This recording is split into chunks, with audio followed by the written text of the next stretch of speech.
guys, thanks for tuning in to Florida Drive-By, and it is something I wrote there, June 2016, June 11, 2016.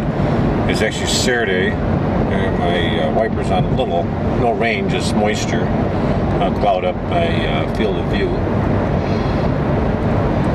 6:28 a.m. in the morning, and I'm heading to Davenport, Florida. It's 76 degrees. I hope everybody's doing healthy, wealthy, and wise, and doing good today. And recently I've had a lot of political videos, and the only reason I've had it because our Second Amendment rights are in danger, and I really firmly believe that if we don't do something, we're going to lose them. And we're going to lose all our rights to guns and everything. And this channel won't exist probably if Hillary gets in. And many other channels probably will be gone. So, you know, I wanted to bring this up.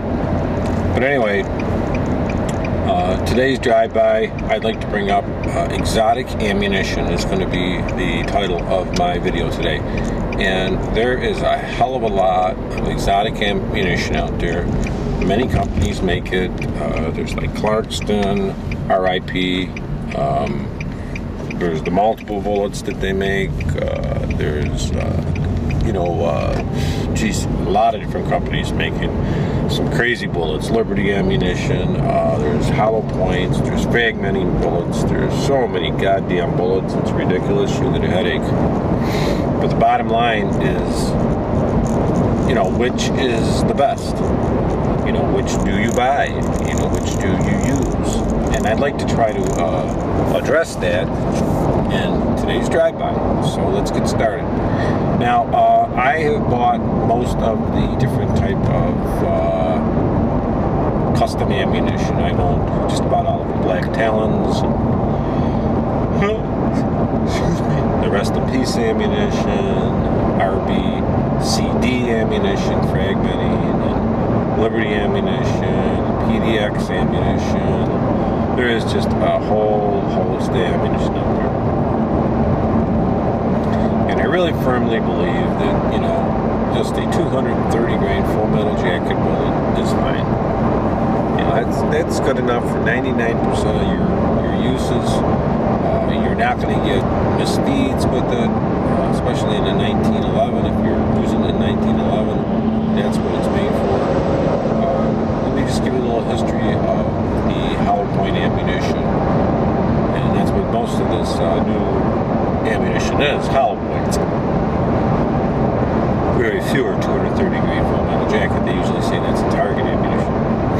But anyway, initially in the military, we used 38 ammunition. We were using 38s. So they found out in the war, I'm not sure which war it was, I think it was World War II or whatever, that it wasn't effective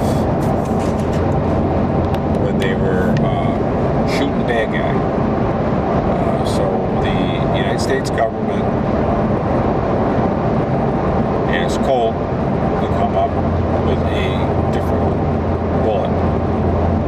And the 45 ACP 230 grain full metal jacket ACP bullet was born. They adapted that into the military, and it worked flawless. And it stopped pretty much any threat there was. They didn't have any problems. Then they used it for a few years in the Geneva Convention with the United Nations. There were some issues about humanitarian causes using that gun.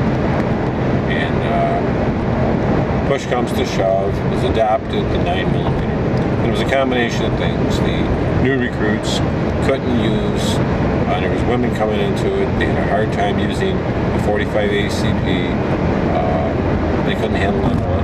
And also on the battlefield, they thought that was inhumane, and it harmed, injured people more and stuff. So it was a big hoogabaloo, and he adopted the 9mm, and it was a combination of things: getting rid of 45 ACP, not using it actually, and using the NATO round, which is the 9mm, which is accepted by the United Nations. So they went into the 9mm, and since then they found the 9mm to be less effective than 45. Still a lot of officers carry 45 ACP bullets, 1911s, and a lot of special forces. I mean, they just ordered 100,000 1911s, Colt 1911s, the military did. So that was a few years back. So they still use the 1911, the 45 ACP in the military. It's just a lot of special forces officers, things like that. The 9mm, they're thinking about replacing it because, like I say, it's not as effective as the 45 ACP. So why would you go ahead and change your whole friggin' military force with a different bullet? Because a few people, maybe can't handle the gun, and just give them more training, or Geneva Convention or United Nations says you should be using a NATO round. It's ridiculous, But anyway, that's what they did. So that's a whole scoop of it. I like 45 ACP. It's a big bullet. It's a heavy bullet, and it's a stopper. Yeah, of course, you have to have it in the right gun, or you have to practice a lot with a polymer gun, or possibly porting, because it is a bigger bullet. It has a little bit more recoil and muzzle flip and things like that. So that's why a lot of people go with like a 40 Smith & Wesson is really ideally, or a 9mm.